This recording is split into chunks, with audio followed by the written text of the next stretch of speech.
Halo semua, salam sejahtera Malaysia. Selamat datang ke channel Felix Lifestyle. Terima kasih kerana terus setia dan bersama di dalam channel ini.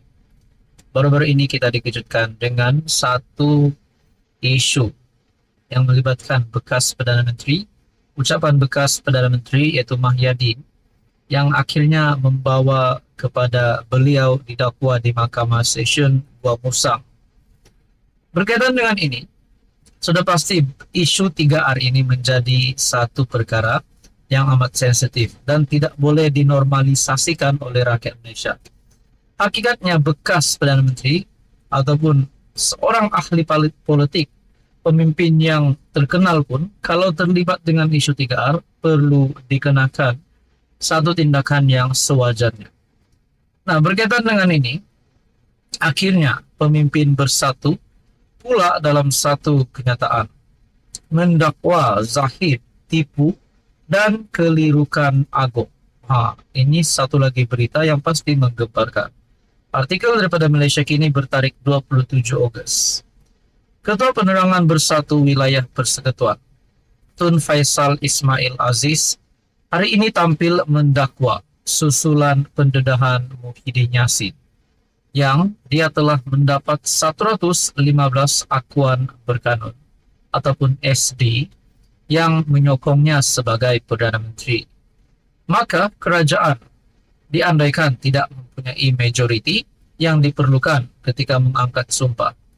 Berkaitan dengan ini, Anwar Ibrahim pun sudah membuat kenyataan. Muhyiddin Yassin memang tidak mempunyai sokongan yang cukup pada ketika itu.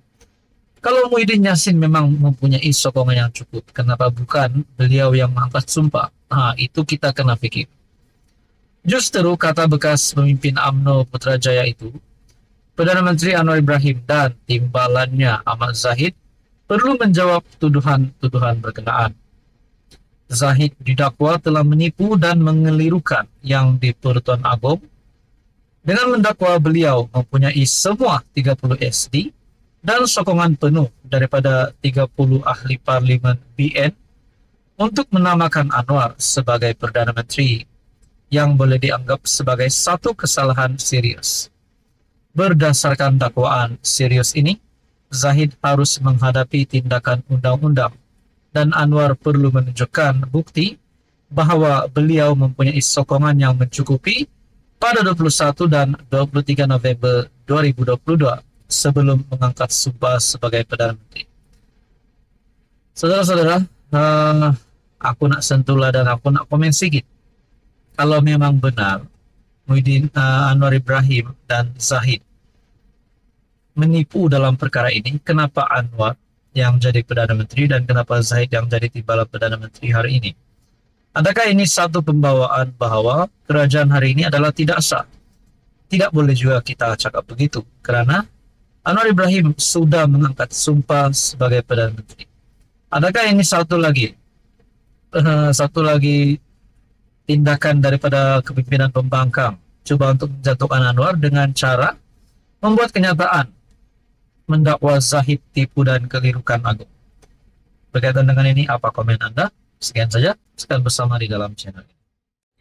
Halo semua, salam sejahtera Malaysia.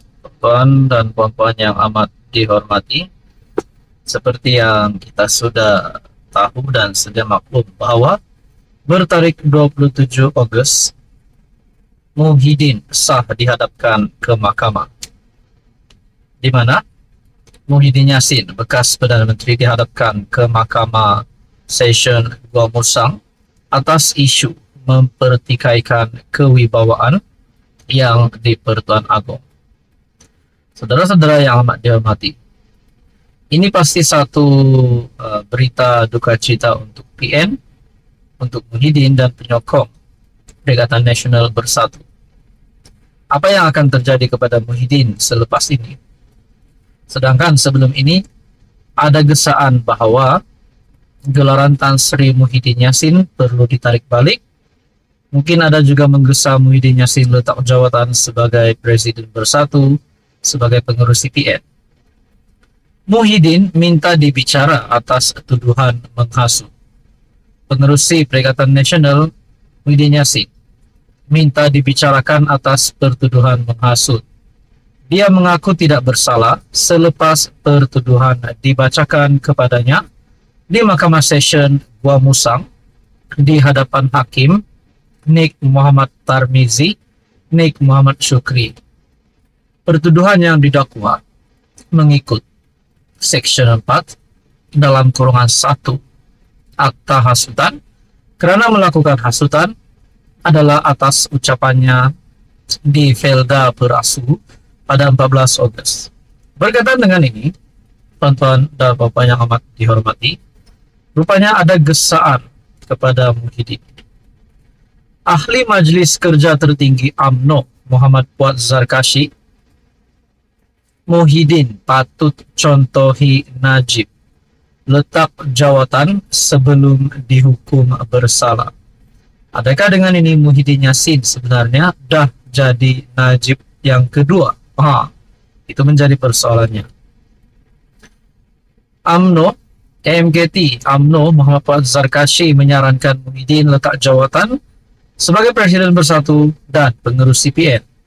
Katanya, bekas Perdana Menteri itu yang didakwa di Mahkamah Session atas tuduhan mengeluarkan perkataan menghasut di Felda Perasu di Gua Musang pada 14 Ogos lalu tidak wajar menjadikan alasan dia belum dihukum bersalah untuk tidak berundur. Tidak payahlah guna alasan bahawa dia belum dihukum bersalah. Ini berkaitan integriti. Dia didakwa rasuah kerana isu jana wibawa. Hari ini pula dia didakwa kerana isu 3R, Raja, Agama dan Kaum. Menantunya belum menyerah diri dan bersatu kala teruk di negeri, katanya dalam satu hantaran. Ini adalah serangan yang diterima oleh Muhyiddin Yassin. Serangan demi serangan diterima oleh Muhyiddin Yassin.